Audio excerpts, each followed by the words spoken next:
안녕하십니까? 대치맘 잉글리시 배수로입니다.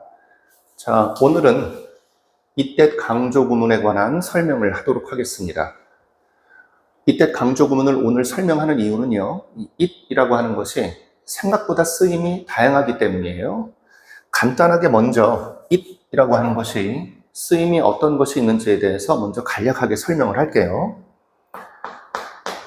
it이라고 하는 단어를 우리가 제일 먼저 배울 때에는 첫 번째, 지시대명사, 대명사니까 뭔가를 대신 가리키고 있겠죠? 지시의 의미가 있고요. 그러니까 당연히 해석을 할 때 그것이라고 해석을 하겠죠. 앞에서 언급되었던 특정한 대상을 지칭하는 겁니다. 그래서 지시대명사라고 하겠죠. 또 하나의 it의 쓰임은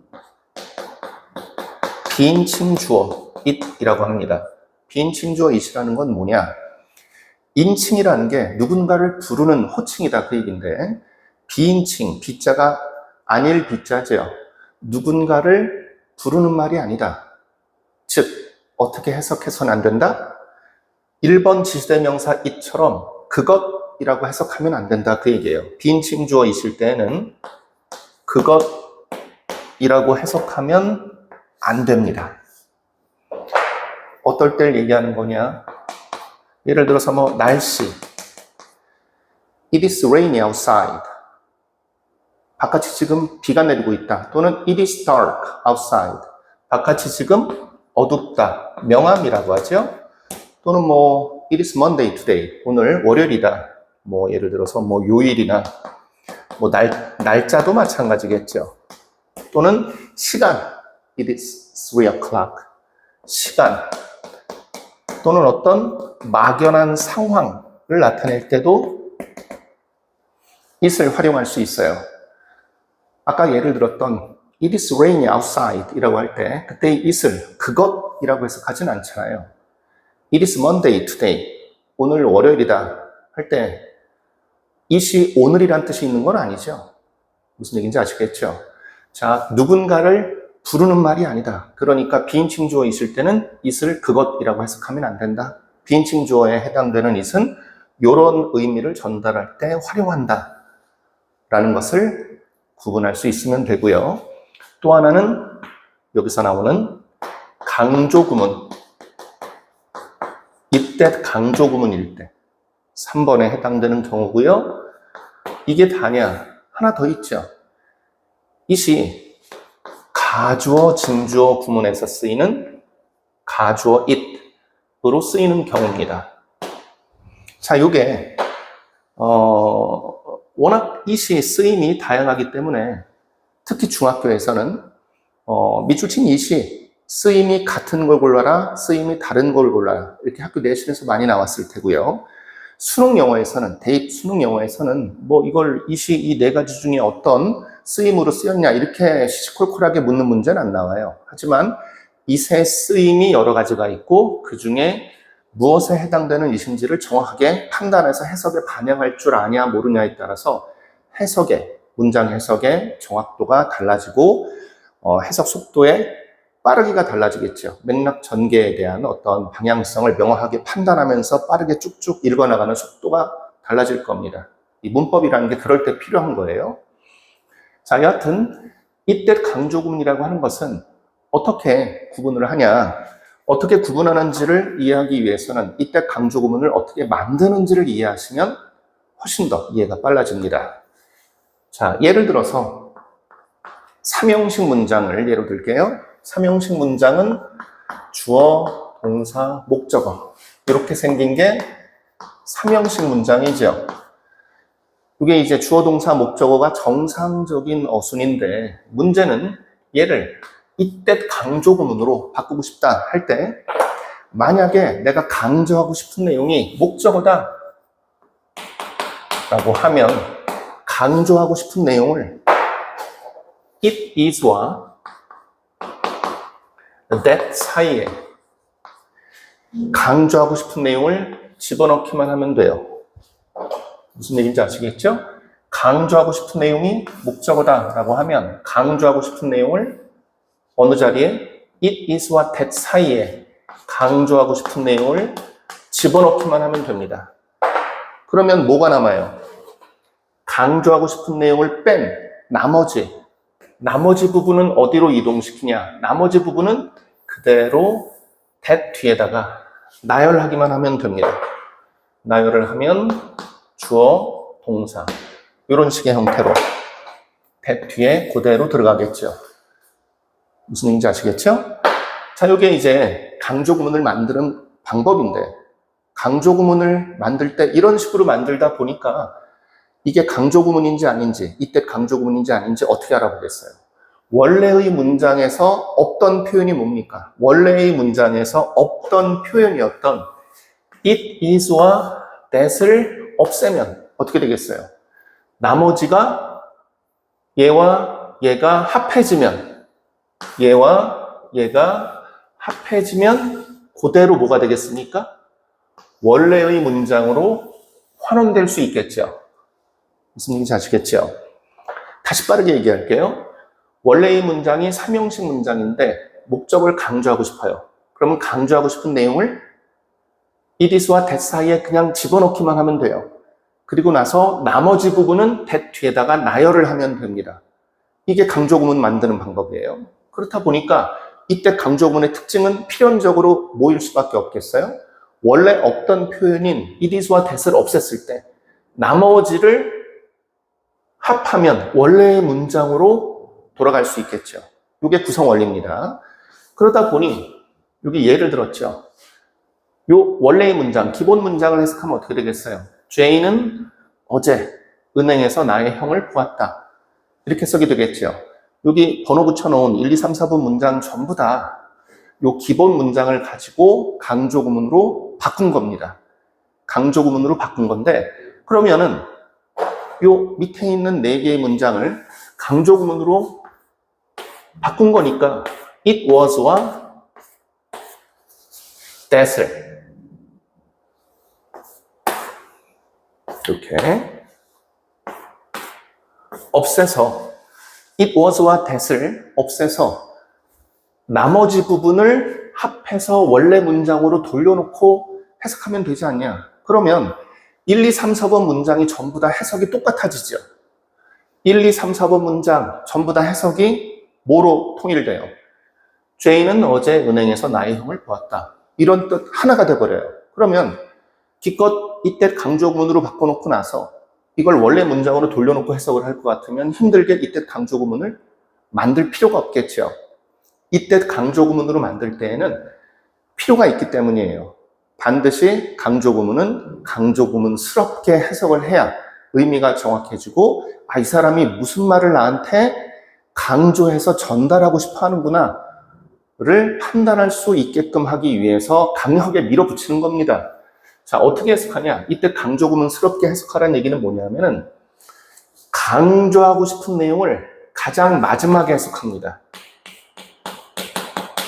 강조하고 싶은 내용을 가장 마지막에 해석하면서 특징이 하나 더 있어요.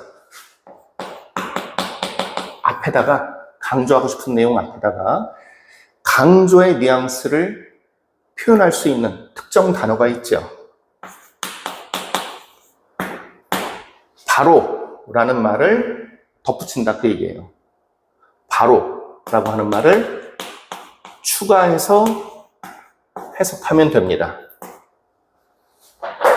자, 이게 무슨 얘기냐? 예를 들어 볼게요.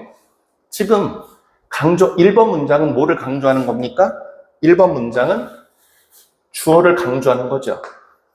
it is와 that 사이에 강조하고 싶은 내용을 집어넣는다 그랬죠. 자, it is가 it was가 된 이유는 과거 시제니까. 자, 이 부분이 강조하고 싶은 내용이고요. 강조하고 싶은 내용을 뺀 나머지 부분이 전부 다 that 뒤로 갔죠. 해석을 할 때 어떻게 해석한다? 강조하고 싶은 내용을 가장 마지막에 해석한다. 그럼 어떻게 해석하라는 얘기냐? 1번 문장 어떻게 해석합니까? 어제 은행에서 나의 형을 본 것은 바로 죄인이었다. 강조하는 내용 앞에다가 강조하는 내용을 가장 마지막에 해석하면서 앞에다가 바로라고 하는 표현을 추가해서 해석을 한다. 어제 은행에서 나의 형을 본 것은 바로 죄인이었다. 다른 사람들이 본 거는 뭐 별 상관없는데 하필 죄인이 봤다. 그게 문제였다. 이렇게 말에 포커스를 딱 맞추는 거죠. 자, 2번 문장은 그런 식이면 어떻게 해석할까요? 2번 문장은 뭐를 강조하고 있습니까? 2번 문장은 my brother 이라고 하는 목적어를 강조하고 있네요. 그렇죠?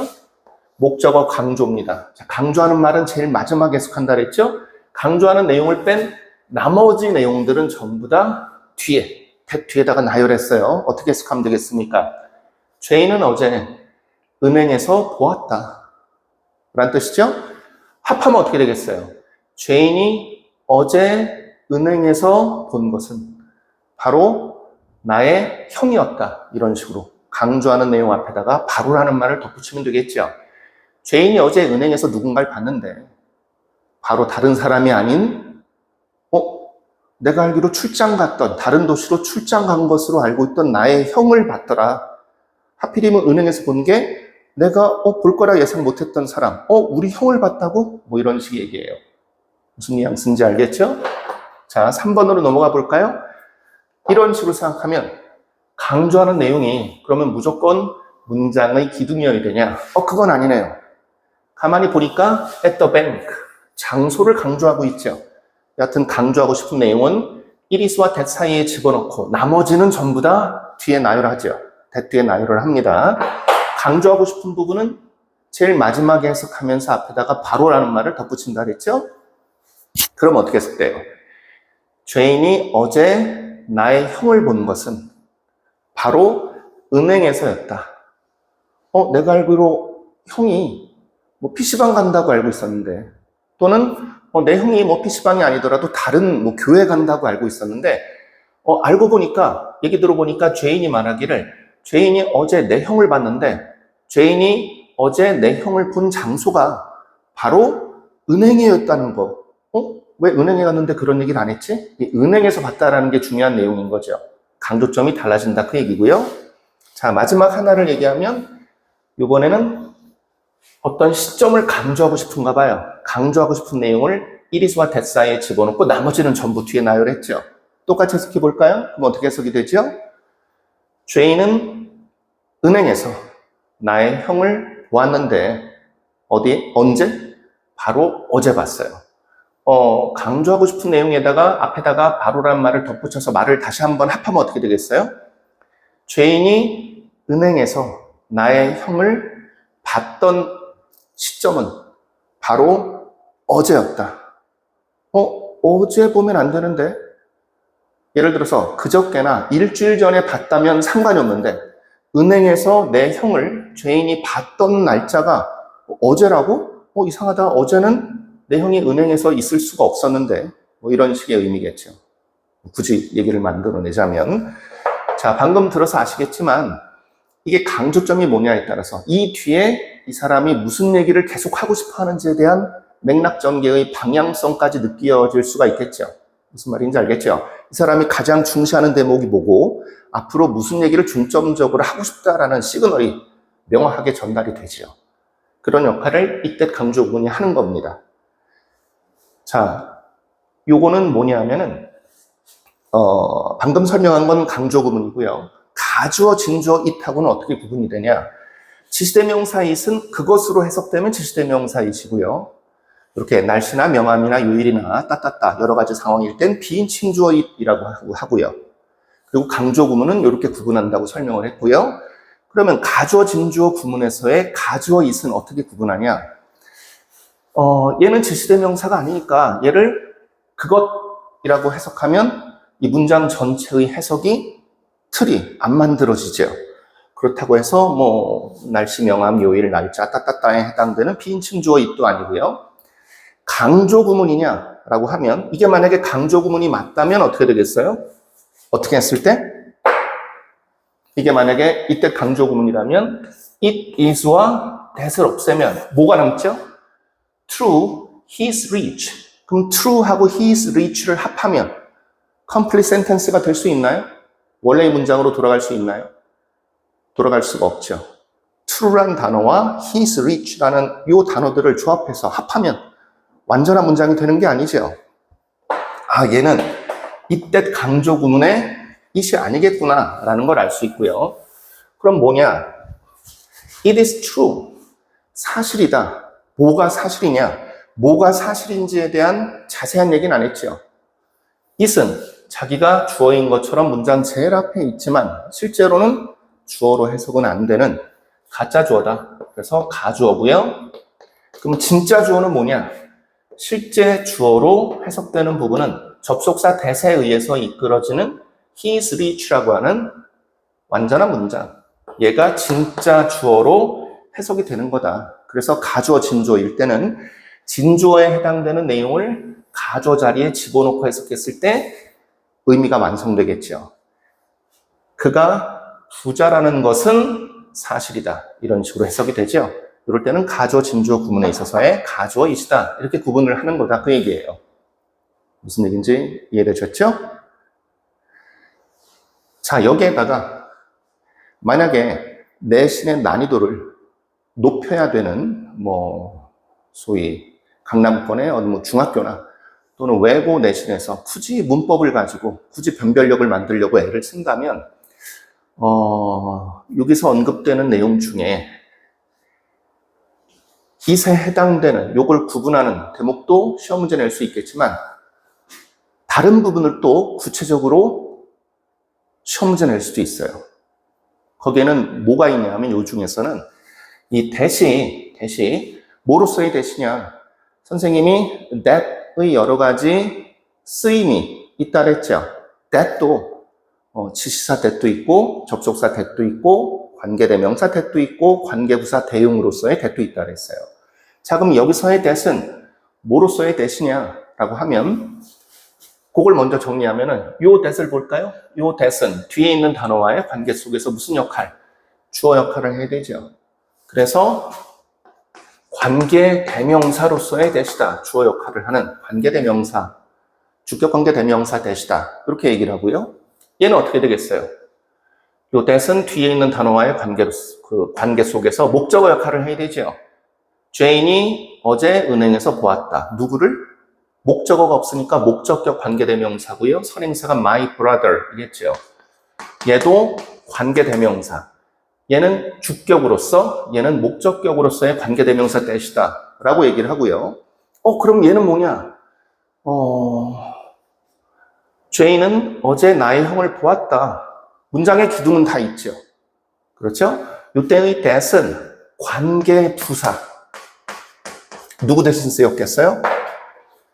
장소를 강조하고 있죠. 관계부사 where로 바꿔 쓸 수 있어요. 관계부사 where의 역할을 하고 있는 관계부사로서의 that이다. 이렇게 얘기하고요. 얘는 어떤 시점이죠. 뒤에 보면 제인이 은행에서 나의 형을 보았다. 문장의 기둥은 다 들어차 있습니다. 자, 얘는 문장의 기둥에 해당되는 게 아니라 시점이니까 that을 이때는 when으로 바꿀 수 있어요. 얘도 역시 뭐란 얘기예요? 관계부사로서의 that이다. when의 역할을 대신하고 있는 관계부사로서의 that이다. 이렇게 얘기하고 있는 겁니다. 무슨 얘기인지 아시겠죠? 이렇게까지 that의 쓰임을 정확하게 물어볼 수 있는 스페시픽한 내용의 문법 문제도 있을 수 있으니까 간략하게 알아두시면 더욱더 도움이 되겠죠. 자, 여기서의 that은 뭐 대신 쓰였겠어요? 그렇게 치면 주어가 없으니까 후, 주격관계대명사 후의 역할을 하는 관계대명사 that이고요. 얘는 뭐겠습니까? 목적어가 없고 선행사가 사람이니까 목적격 관계대명사 whom의 역할을 하는 관계대명사로서의 that이라고 볼 수 있겠죠. 다들 이해되셨죠? 강조하는 내용이 뭐냐에 따라서 that 대신에 어떤 말들이 들어올 수 있는지도 간단하게 설명을 해봤습니다. 자, 여기까지 이해되셨으면 이때 강조 구문뿐만 아니라 it의 다양한 용법 그리고 선생님이 이전에 수업에서 얘기했던 that의 다양한 쓰임에 관련된 내용도 함께 정리할 수 있을 겁니다. 자, 오늘 설명은 여기까지 하도록 하겠습니다. 고생하셨습니다.